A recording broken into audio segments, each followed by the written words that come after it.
Hello, dear mourners, and welcome to the Art of Mourning. This is week 8 in my lecture series, focused on a very important topic, and probably the most important topic for anyone who is a collector of memorial and sentimental jewels. And that is a very specific topic. It's focusing on in memory of. Why is that so important? Because when most people identify with mourning jewels, they look at in memory of as a sentiment, as a statement.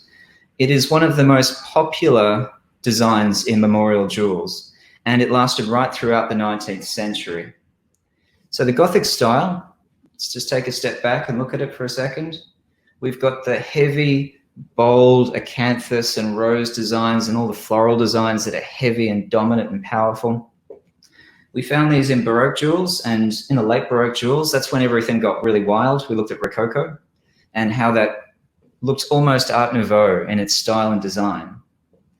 Here we see it retract back into being bold and heavy. So the clean lines of the neoclassical are reverting into something which is much more hard and heavy.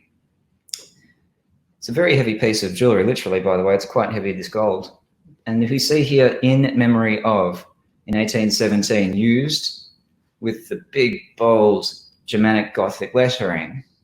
Very simple, very small. The 1830s brooches are quite small in general, but a lot of jewelry from the early 19th century is. Styles retracted and then expanded again by the mid-century.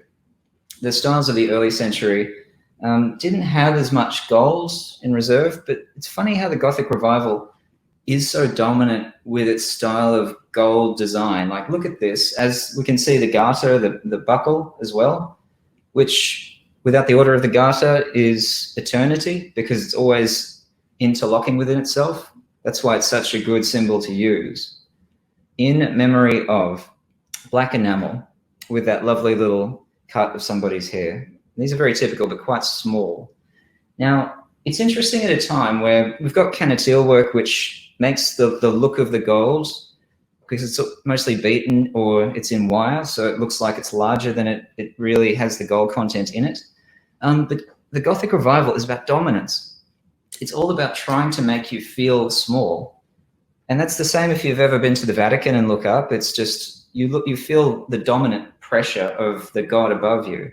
And the jewelry is no different. It's powerful, it's strong, and the lettering is old and powerful. It's got that medieval touch to it.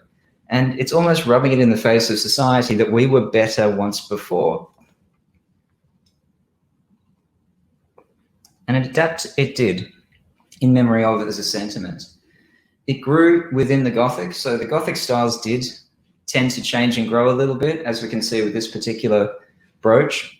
You can see the curls of the hair there, cut, glued into place. See some pearls, gold wire, beautiful thing. But in memory of, with the beautiful Gothic lettering. I'd like to point out there's an advertisement for Lemonnier in the La Belle Assembly in 1858, so a little bit later than this. But it's that mortuary tablet I was talking about, where they say that old styles gave the appearance of having been designed from a mortuary tablet. Have we not all met ladies wearing a brooch by the way of loving remembrance, a tomb between two willow trees formed by the hair of the individual from whom the crape was worn, and which from its very nature must be laid inside with it? But Lemonnier says, with the new hair jewelry, it's an ornament for all times and places. He expands it to a broad ribbon as the bracelet it fastens with. This is hair work, by the way, and forget-me-nots and turquoises and brilliants. Weaves chains for the neck, the fan, the medallion.